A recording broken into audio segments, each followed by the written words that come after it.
प्रेमियों, ये जगत सब स्वार्थ का है, पर ये हमारी बात समझ में नहीं आती। हमारा भगवान में भजन नहीं लगता।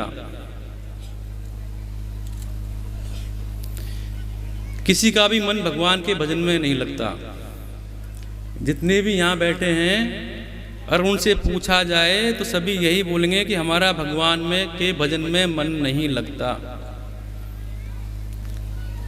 सबका सवाल है, और जिसका लगता है वो हाथ खड़ा करे। ये तो अच्छी बात है, आपका भगवान के भजन में मन लग रहा है। तो मेरे प्रेमियों, भगवान के भजन में मन तभी लगेगा जब इस सत्य को स्वीकार कर लेंगे कि जीवन हमारा क्षणभंगुर है, हमारी मृत्यु कभी भी हो सकती है। तो अपने आप हमारा भजन, भगवान के भजन में मन लगेगा। हमें भी भगवान का नाम संकीर्तन भक्ति अवश्य करनी चाहिए, तभी उस परमात्मा को हम प्राप्त कर सकते हैं। पर हम भटक गए हैं, स्वार्थी हो गए हैं, हमें भगवान पर विश्वास ही नहीं है। बड़ी अजीब सी बात है, आपको बुरा लग रहा होगा, पर हमारा भगवान पर विश्वास है ही नहीं। जरा सा भी दुख हुआ, जरा सा भी संकट आया, जरा सा भी हमारी मनोकामना पूर्ण नहीं हुई, तो हम कह देते हैं कि भगवान है ही नहीं। तो हम स्वार्थी हो गए हैं। हम रोज कुछ नया ढूंढते हैं, रोज हमें नया कुछ चाहिए। हमारी आशा होती है कि हमें वहां से कुछ मिलेगा, और ऐसा करते करते हम थक जाते हैं और हमारे हाथ कुछ नहीं आता। तो मेरे प्रेमियों, हमें एक साध्य को पकड़ लेना चाहिए, एक को पकड़ लेना चाहिए, एक को मान लेना चाहिए, तो ही आपको वो चीज़ प्राप्त हो सकती है। जब तक हम भटकते रहेंगे, आज राम जी के गए, कल कृष्ण जी के गए, तीसरे दिन नरसिंह भगवान के यहाँ पहुँच गए, चौथे दिन देवी के पहुँच गए, पांचवें दिन हनुमान जी के पहुँच गए, छठे दिन भैरव जी के पहुँच गए, सातवें दिन तीर्थ में चले गए। तो मेरे प्रेमियों, वहाँ से कुछ मिलने वाला नहीं।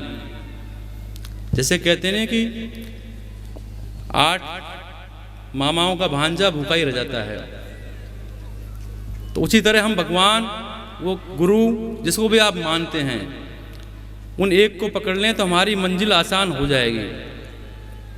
पर उसके लिए हमें धैर्य की ज़रूरत है, प्रतीक्षा की ज़रूरत है। हम थोड़ी देर में ही विचलित हो जाते हैं और भटकते रहते हैं, और हमारे हाथ कुछ नहीं आता। उसका कारण यही है कि हम भटकते रहते हैं, हमारा विश्वास एक जगह है ही नहीं। ऐसा देखने को मिलता है। तो एक जगह आपको विश्वास करना चाहिए, रखना चाहिए।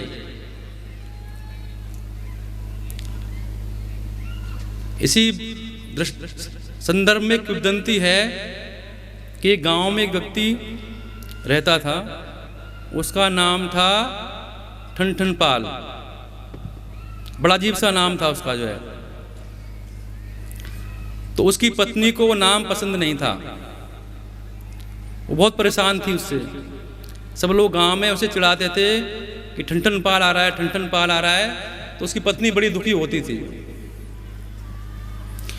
वो इस तलाश में कि दूसरे आदमी से शादी करूंगी, अच्छे नाम के व्यक्ति ढूंढूंगी, वो गांव के बाहर निकल गई। जब गांव से बाहर निकली तो रास्ते में उसे एक बुढ़िया मिली जो गोबर बीन रही थी। बड़ी दीनहीन स्थिति थी उसकी। उसने उसका नाम पूछा तो बुढ़िया ने बोला कि मेरा नाम लक्ष्मी देवी है। फिर वो आगे बढ़ी, रास्ते में एक भिखारी मिला, उसने फिर नाम पूछा कि तुम्हारा नाम क्या है। तो उसने अपना नाम बताया कि मेरा नाम धनपाल है। आगे बढ़ी तो वहां एक अर्थी गुजर रही थी। तो गांव वालों से उसने पूछा कि भाई किसका जनाजा जा रहा है। तो गांव वाले बोले कि ये हैं अमरपाल, इनका जनाजा जा रहा है। पत्नी विचार में पड़ गई, सोचने लगी एकांत में बैठकर, ये तो सब उल्टा ही हो रहा है। गोबर बीन रही है और उसका नाम लक्ष्मी देवी, भिखारी है उसका नाम धनपाल, और जो मर गया उसका नाम है अमरपाल। ये तो सब उल्टा पुल्टा है। वापस लौटकर घर आ गई, पति से मिली। पति ने पूछा कि भगवान क्या हुआ, उदास क्यों हो, कहाँ गई थी? पत्नी बोली कि आज मैंने सब कुछ उल्टा ही देखा। कि क्या देखा? तो पत्नी बोली कि गोबर बीनत पाई लक्ष्मी, गोबर बीनत पाई लक्ष्मी, भीख मांगत धनपाल, मरे देखे मैंने अमरपाल, चोखो मारो ठन पाल। तो मेरे प्रेमियों, इस चाह में कि वहाँ से कुछ मिल जाएगा, वहाँ से कुछ मिल जाएगा, वहाँ से कुछ मिल जाएगा, कहीं से मिलने वाला नहीं है। जो तुम्हारा है, जिसको तुमने स्वीकार किया है, उसी से सब कुछ मिलेगा, बाहर से कुछ नहीं मिलने वाला।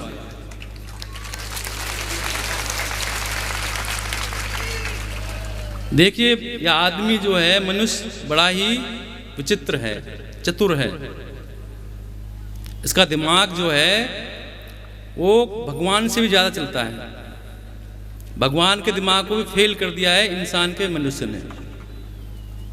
भगवान के सामने भी वो रंग बदलता है, झूठ बोलता है, कपट करता है, ऐसा व्यवहार करता है जैसे भगवान जानते ही नहीं। उन्हें भी धोखा देने की कोशिश करता है। पर मेरे प्रेमियों, भगवान तो अंतर्यामी है, सब कुछ जानते हैं। तो ये आदमी बड़ा ही चालाक है, भगवान भी इससे डरते हैं। कई बार तो भगवान भी मनुष्य से डरने लगते हैं कि पत्नी क्या क्या मांग लेगा, एक पूर्ति करूंगा दूसरी मांगेगा, दूसरी करूंगा तीसरी मांगेगा, कोई अंत नहीं है इसका। तो एक बात और मैं बताऊं आपको, जब मनुष्य पैदा होता है तो उसके कान में कुछ परमात्मा बोल देता है, फुसफुसा देता है कुछ सबके कान में। और बोलता क्या है? भगवान कहता है कि जीव तू जा रहा है, तेरे से सुंदर कोई नहीं, तेरे से बुद्धिमान ज़्यादा कोई नहीं। ये दो चीज़ भगवान बोलता है मनुष्य को, और उसी अहंकार में पूरा जीवन हम निकाल देते हैं कि हम जन्म से ही ये सोचते हैं कि हमसे ज़्यादा बुद्धिमान कोई है ही नहीं, हमसे ज़्यादा कोई सुंदर है ही नहीं। ये हमारे दिमाग में हमेशा रहती है। तो एक आदमी भगवान के पीछे पड़ गया, भगवान भी डर गए उससे। भगवान आगे आगे और मनुष्य पीछे पीछे दौड़ते गए, हिमालय में पहुंच गए। वहां पर ब्रह्मा जी मिले भगवान को। भगवान ने उनसे पूछा कि ब्रह्मा जी, ये आदमी मेरे पीछे पड़ा हुआ है, इससे पीछा छुड़ाओ मेरा, कहां तक भाग के जाऊं?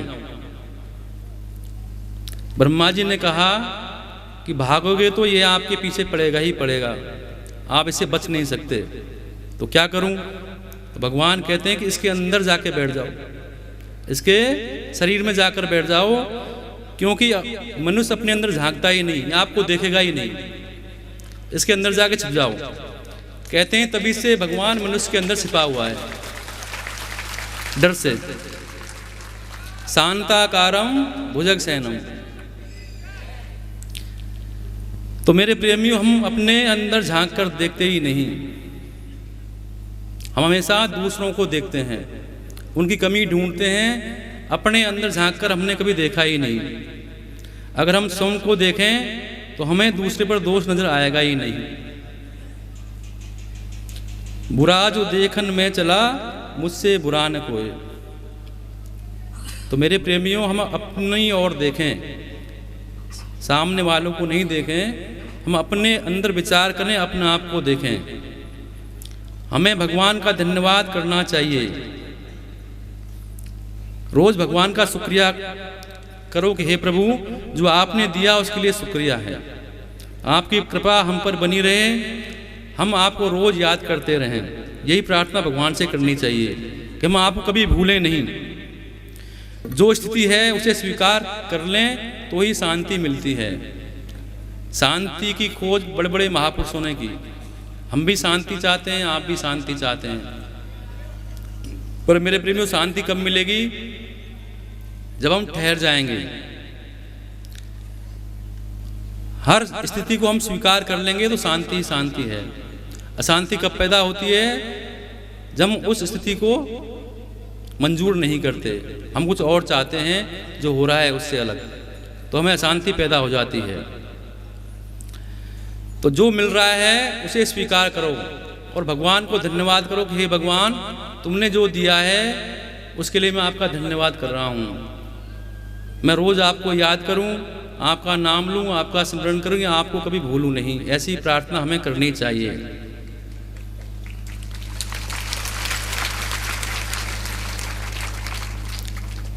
एक बार एक साधु यात्रा पर निकला, उनके साथ 15-20 अपने शिष्य भी थे। वो साधु भी रोज भगवान से प्रार्थना करता कि हे भगवान, तुम्हारी बड़ी कृपा है, तुमने मेरे ऊपर बड़ी कृपा कर रखी है, बड़ा आनंद है, बड़ी मस्ती है, मैं रोज आपको याद करूँ, ऐसी प्रार्थना करता था। तो यात्रा पे निकले, गांव के किनारे सरोवर के नज़दीक वृक्ष के नीचे जाकर रात्रि हो गई थी, लेट गए। यात्रा में 3 दिन से उन्हें भोजन नहीं मिला, न संत को मिला न उनके शिष्यों को मिला। शिष्य बड़े परेशान थे। शिष्य आपस में चर्चा कर रहे थे कि 3 दिन हो गए भूख प्यास से, और हमारे जो गुरुजी हैं रोज प्रार्थना करते हैं भगवान आपका शुक्रिया, आपका शुक्रिया। अरे काय का शुक्रिया, खाने को मिल नहीं रहा है और भगवान का शुक्रिया क्यों करें? तो वो आपस में चर्चा कर रहे थे, देखेंगे आज गुरुजी क्या भगवान से कहते हैं। 3 दिन हो गए खाना मिले हुए। साधु ने दोनों हाथ जोड़कर, हाथ ऊपर उठाकर कहा कि प्रभु तुम्हारा धन्यवाद। फिर भी साधु भगवान का धन्यवाद कर रहा है। 3 दिन खाने को हो गए, कैसे करूं? शिष्य तो उखड़ गए, इतना सुना और शिष्य तो गुस्सा हो गए कि गुरुजी तुम भगवान भगवान भगवान करते रहते हो, अगर भगवान होता तो हमें खाने को नहीं मिलता, हम तो रोज भगवान का नाम लेते हैं। साधु बोला कि हे बावलो, नाराज मत हो, आज मेरी यही जरूरत थी। 3 दिन भोजन नहीं मिले, फिर भी मैं भगवान का धन्यवाद करूं। इतनी धैर्य, इतना सहन शक्ति मेरे अंदर आए है कि मैं 3 दिन भोजन नहीं मिलने के बाद भी भगवान को धन्यवाद कर रहा हूं। उसके बाद भी अगर भगवान की याद बनी रहे, यही मेरी जरूरत है। मेरे प्रेमियों, कितना भी कष्ट आए, कितना भी दुख आए, आप भगवान का धन्यवाद ही करो। तो भगवान ने तुम्हें मानव का शरीर दिया है, जो भी अपना प्रारब्धवश कर्मवश जो मिल रहा है उस पर प्रभु की कृपा ही है। इसलिए हर हाल में हमें भगवान का धन्यवाद करना चाहिए।